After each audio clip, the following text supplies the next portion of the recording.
Kongamano la 7 la ugatuzi linaendelea kaunti ya Makueni baada ya maandalizi yake kukamilika jana. Zaidi ya maafisa wa polisi 1000 wapunguziwa mishahara yao kwa zaidi ya nusu. Je, ni mbinu ipi ilitumika kufikia hilo? Mtu mmoja afariki dunia baada ya kukanyagwa kifuani na fahali waliokuwa wakishiriki michezo ya miereka mtaa wa Shitao, eneo bunge la Rurambi, Kakamega. Bila shaka mpenzi mtazamaji, sanzuka nasi hadi tufike tamati. Kongamano la 7 la ugatuzi linaendelea katika kaunti ya Makueni, hii likilenga kujadili masuala ya mabadiliko ya tabia anga nchini. Magavana watajadili namna suluhu ya kukinga madhara ya hali anga kwa miaka ijayo. Kunradhi, waziri wa masuala ya ndani Fred Matiang'i anatarajiwa kutoa hotuba kwa niaba ya Rais Uhuru Kenyatta ambaye yupo ziarani Afrika Kusini. Kongamano hilo litakuwa la mwisho kabisa kuandaliwa kabla ya uchaguzi mwaka 2022, ikiwa ni la 7 baada ya kongamano ya mwaka uliopita kupigwa marufuku kutokana na janga la corona. Tayari zaidi ya magavana 25 mwasili, kinara wa chama cha ODM Raila Odinga akiwa miongoni mwa wageni waalikwa. Hebu sasa tuvuke kule tusikize yanayojiri. To plan and prepare for the conference. Asanteni sana. I would also like to recognize the presence of our international guests who are joining us from different parts of the world for the first time. We really appreciate you. Ladies and gentlemen, it is now slightly over a decade since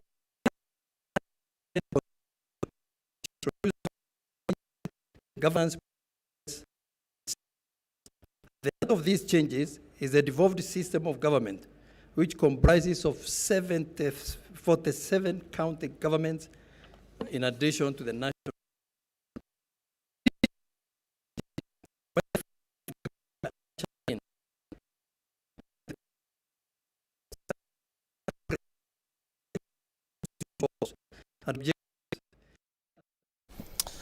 Mpenzi mtazamaji, hitilafu hiyo kimitambo lakini bila shaka itatatuliwa. Rais Uhuru Kenyatta anaendeleza ziara yake katika taifa la Afrika Kusini kwa siku ya 3 leo. Ziara hii ya rais inatarajiwa kuboresha mahusiano ya takriban miaka 30 baina ya mataifa hayo mawili na pia kurahisisha usafiri wa raia baina ya nchi hizo mbili.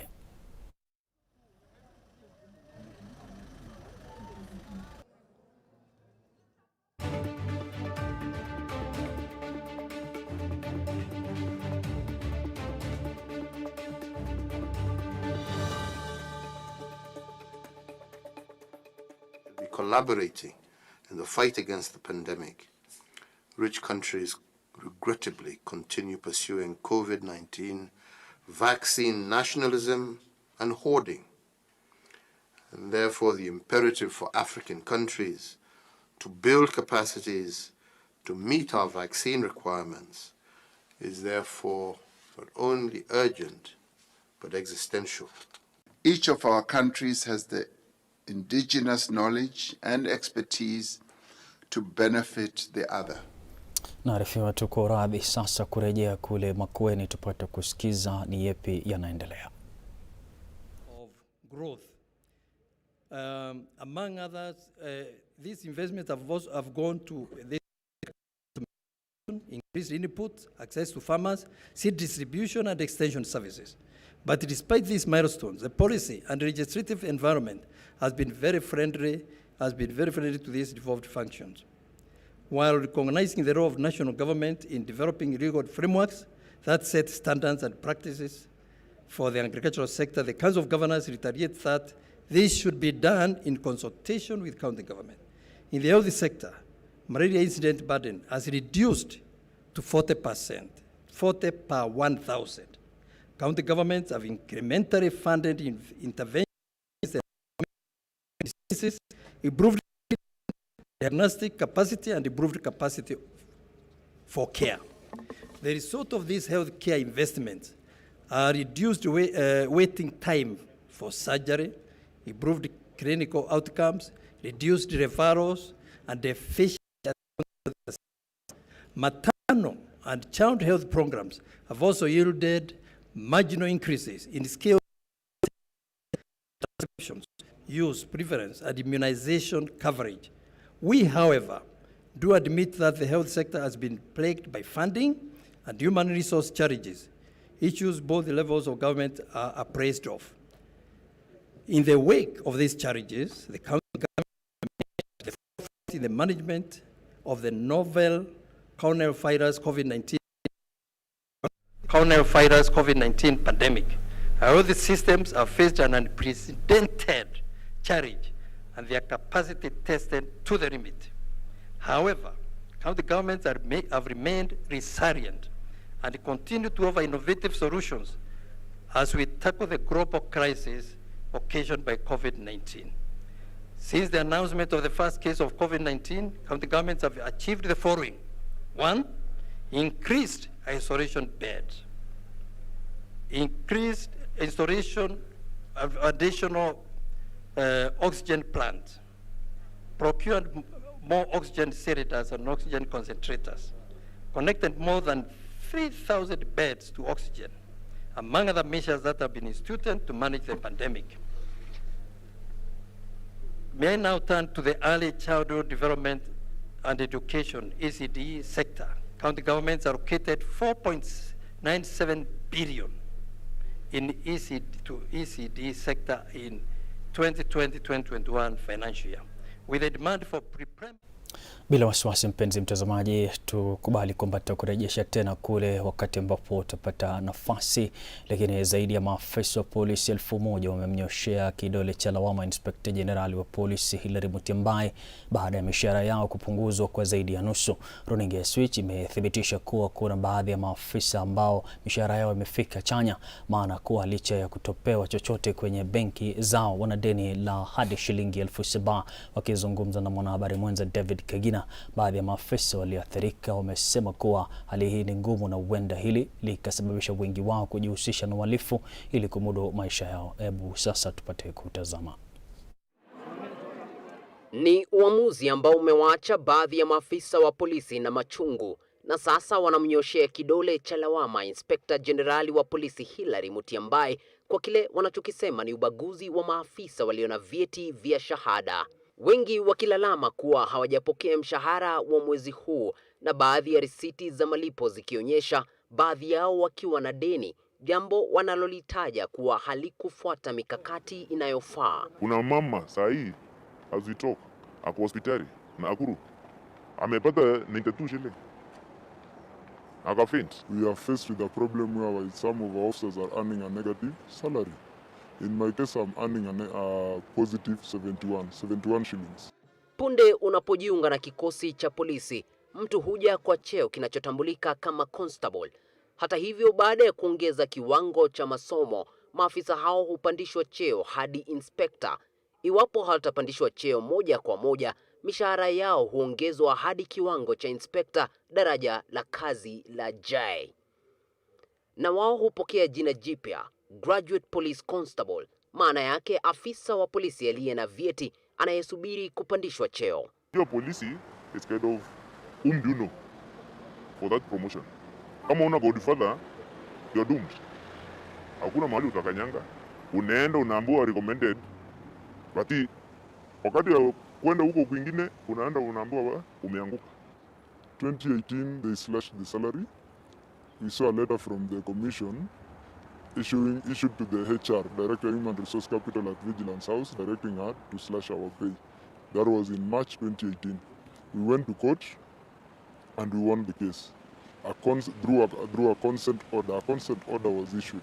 This is whereby both parties, the plaintiff and the defendant, get into an agreement and agree before a court, and the court issues a consent order.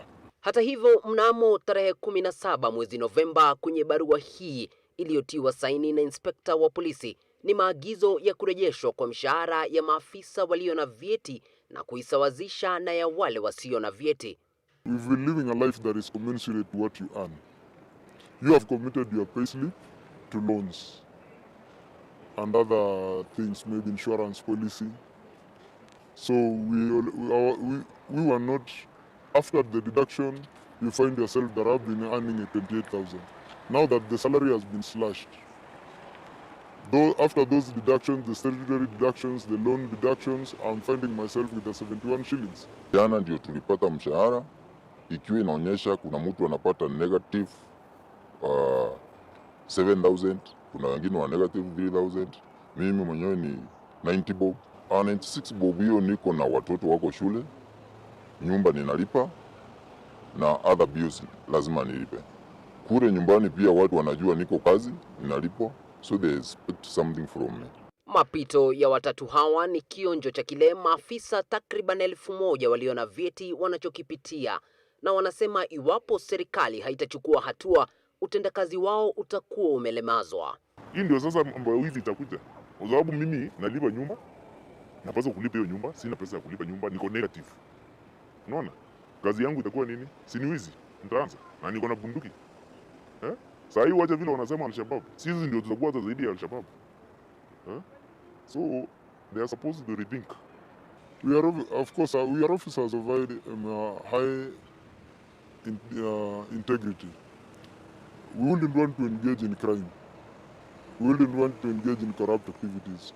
But if pushed to the wall, if the commission does not rescind its decision, we might be forced to do that. I'll give you an example of that officer who was approached by terrorists the other day along Langata Road.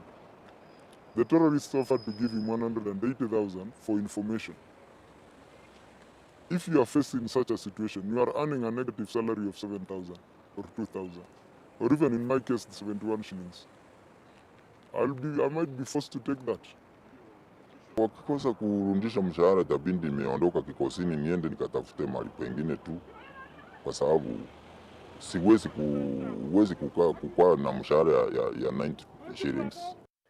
Mnamo Machi mwaka huu, kwenye mahojiano na kituo kimoja cha runinga humu nchini, aliyekuwa msemaji wa polisi wakati huo Charles Owino alisema kuwa idara ya polisi ilikuwa inakabiliwa na changamoto ya maafisa waliofuzu kwenye masomo, kwani walikuwa wakitaka kurejea shuleni na kuendeleza masomo yao na kisha kuomba kupandishwa vyeo, na hivyo kusema walipendelea maafisa waliopata chini ya alama ya cha, jambo lililotafsiriwa kumaanisha kuwa idara ya polisi haikumbatii maafisa wa polisi walio na masomo ya juu.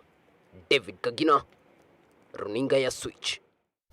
Tushikilie papo hapo sasa. Tume ya huduma ya polisi NPS ikiongozwa na Inspekta Jenerali Hilary Mutyambai ilitoa agizo la maafisa wa polisi ambao wana shahada kupunguzwa mishahara yao. Maafisa wamelalamikia agizo hili huku wakidai huenda wakatumia mbinu chafu ili kujitafutia riziki. Tunaungana naye sasa Mariam Jahil ambaye yupo ange kabisa kujadiliana na Wakenya kuhusu je, kupunguzwa kwa mishahara kutaathiri utendakazi wao.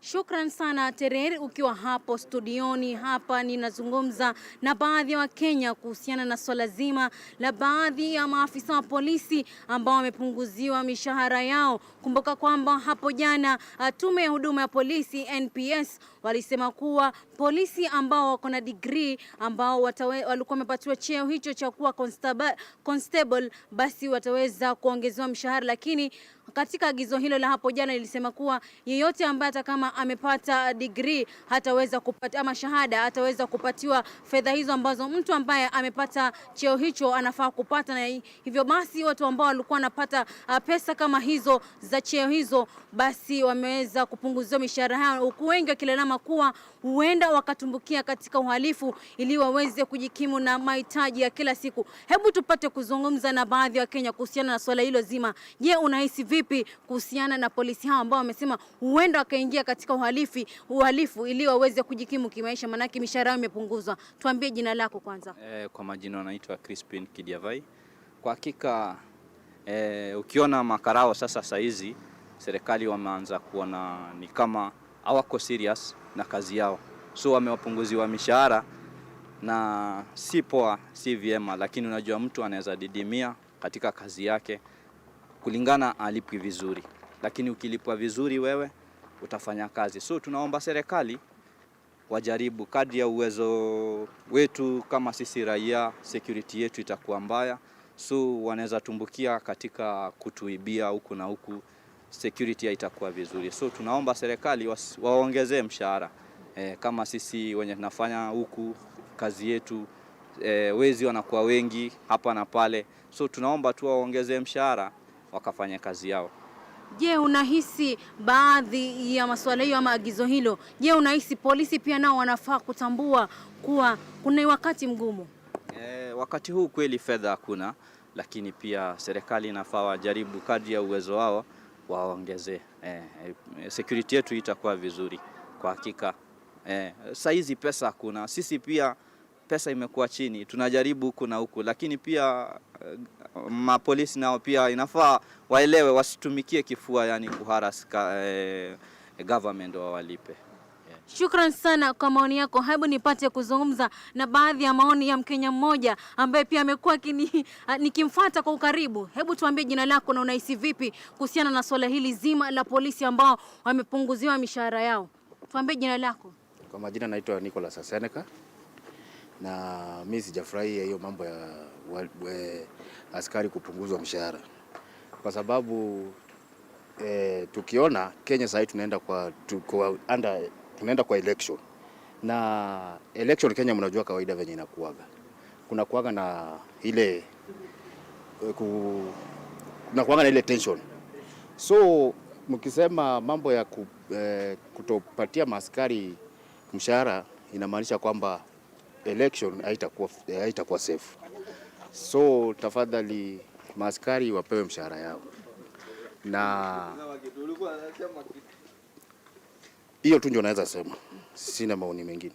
Shukran sana kwa maoni yako. Hayo ndio baadhi ya maoni ya Wakenya kuhusiana na kupunguzwa kwa mshahara wa maafisa wa polisi. Kumbuka kwamba mwaka 2018 takriban maafisa wa polisi 1400 waliweza kujiuzulu baada ya mishahara yao kupunguzwa. Kumbuka kwamba mishahara hiyo takriban, tukianza kudadisi, ni kuwa maafisa wa polisi wanafaa kulipwa takriban 1097, lakini sasa wanapokea takriban shilingi 1035.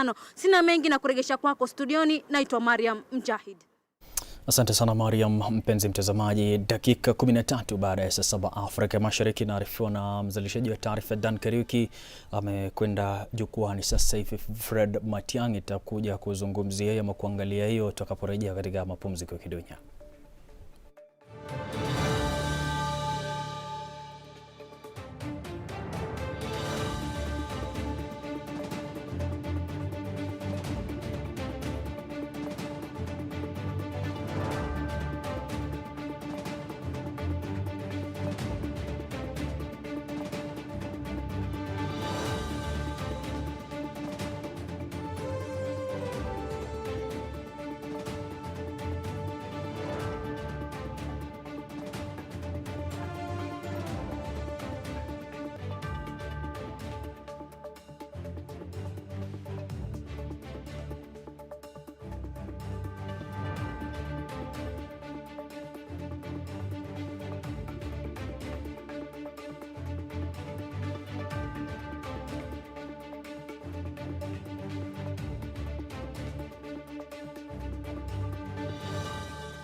Kwa kuendelea kutazama runinga ya Switch kwa upesi mno, tuende sasa kule Makueni tusikize hotuba inayoendelea. And in our frameworks of dealing with security, we as county governments and national government, we must now debate how on a year-to-year basis we set aside resources deliberately to deal with the conflicts that are brought about by climate change. Now, in that lengthy presentation that we have filed with the Conference Secretariat, we have discussed the details of what the National Security Advisory Committee has decided to do and what the National Security Council would like to do, how we will deploy some of the resources we have in the country to avert and to quickly respond to some of the challenges. KDF is involved up in Baringo. We are trying to do some water pans. We are trying to see how best we can deploy the resources we have to avert climate change-related conflicts. Mr. Chairman, we need time to go deep into this, and on my own behalf and on behalf of my colleagues, we will be available to sit with your committee that deals with security, to go deep into this, and I'm sure we will benefit more from your grassroots-based approaches in the manner in which we will have to redesign our national security strategy. I will leave it at that and do two important things. One, invite the Right Honorable Prime Minister to speak to us, and thereafter, I have been told that His Excellency the President has just logged in, and we will invite him to address us. But first, we start with the Right Honorable Prime Minister, Mheshimiwa Raila Odinga, please.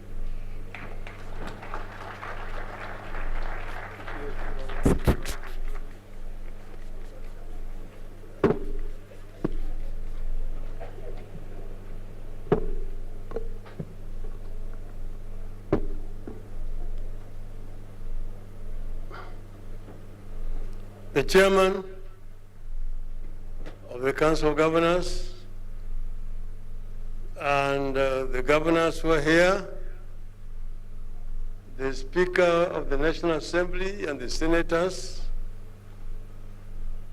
Honorable Fred Matiang'i and all the other cabinet secretaries who are here, development partners, diplomats, distinguished guests, ladies and gentlemen, hamjambo. Hamjambo tena. I was in Makueni 2 weeks ago, and I knew that this conference was coming, and I promised the governor that I would come, because I've been a regular feature in these conferences since they started. So, but this Makueni conference has had history. Waswahili say, hayawi, hayawi, hayawi, hayawi. Yeah, you know, it's not the first, it has been postponed so many times. But it will come. Now, when we're here, one cannot resist the temptation to do a journey down the memory lane and to see where we came from with the evolution. Some of you here know our faces at the Bomas Constitutional Conference. We knew that evolution was one of the most contentious chapters at Bomas. It had, because of basically ignorance about evolution, it had very many opponents. And remember, at one session, when we were discussing, a gentleman stood and spoke so passionate about devolution that it was resolved that he should become the chairman of that committee. And he led that committee so efficiently that he became a marked person. Then one day, in front of his children, in broad daylight, some people just moved into his house and shot him directly while his children were watching helplessly. This is none other than the late Dr. Odhiambo. And today I'm going to request you, in honor of the late Dr. Odhiambo, to stand up and observe 1 minute silence.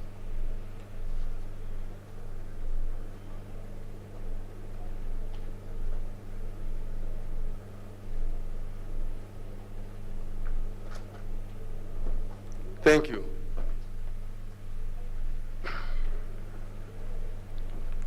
We are celebrating a decade of this bold experiment with the 2 levels of government, which has been a remarkable journey for our people. It has been full of triumphs and challenges. At this 7th conference, you have decided to confront the elephant in the room of human survival, the issue of climate change. This is a clear indication that counties are coming of age and venturing into some of the greatest challenges humanity is facing now and the centuries ahead. I commend you for this. Climate change is bigger than the election coming up in 2022 or the ones coming that will follow in 2027 and 2032. It is a life and death matter that has cornered everyone all over the planet. I believe that climate is so important that going forward, we need to have a National Climate Council and situate it within the presidency. Kenya is experiencing higher temperatures, unpredictable rainfall patterns, increased incidence of drought and floods, and rising sea levels. Extreme weather events have led to loss of lives, diminished livelihoods, reduced crop and livestock production, and damaged infrastructure, among other adverse impacts. The key enablers of our economy, that is agriculture, water, energy, tourism, and wildlife, are extremely climate sensitive. If we don't tackle climate change, all our efforts to grow our economy will be in vain. County government operates right on the ground. They are the first port of call when homes and farms get washed away by floods that were not expected. They are the first line of defense when crops fail in a drought that comes when rains were expected.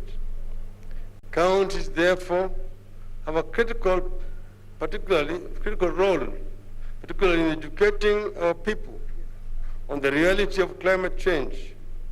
You have no option but to provide leadership on this matter. I am aware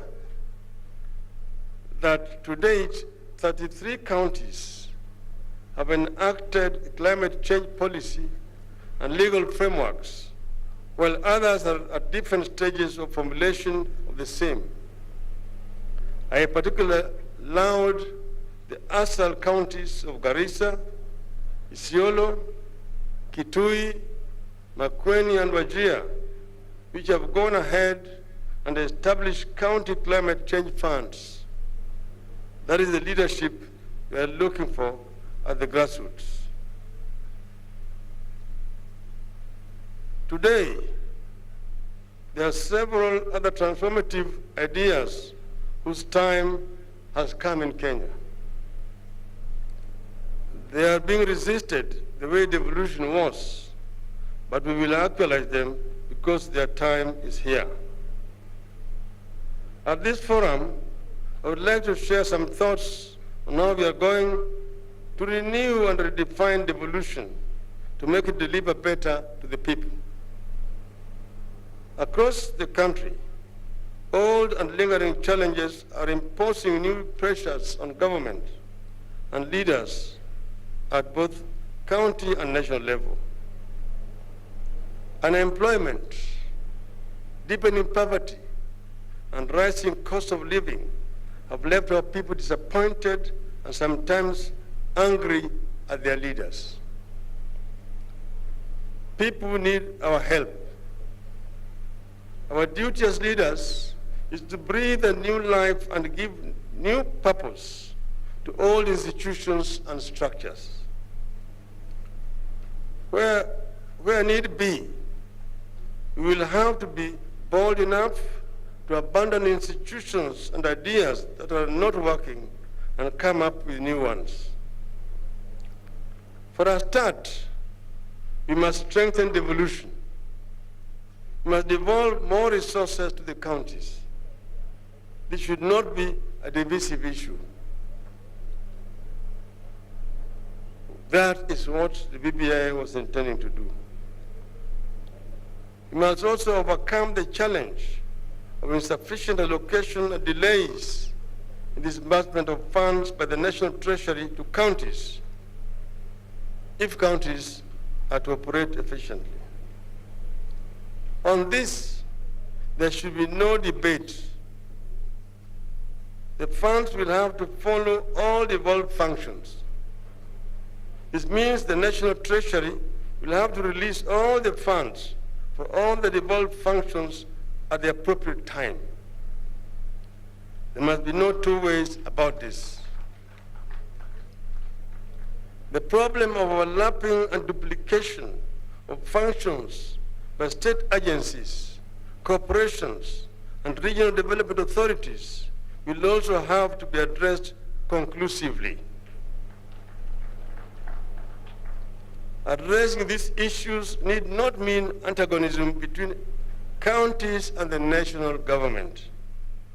On the contrary, Mpenzi mtazamaji, ni masuala tunayofuatilia kabisa kuhusiana na kongamano hilo ambalo limeandaliwa kule Makueni dakika 28 baada ya saa 7 Afrika Mashariki. Kabla niondoke ni kupatia wasia kuwa densi ya mwendawazimu itakuchekesha sana wakati si mtu wa familia yako. Ingekuwa ni mtu wa familia yako ungependa achekwe. Basi na kusi ukwepe sana kufurahia kufeli kwa watu wengine.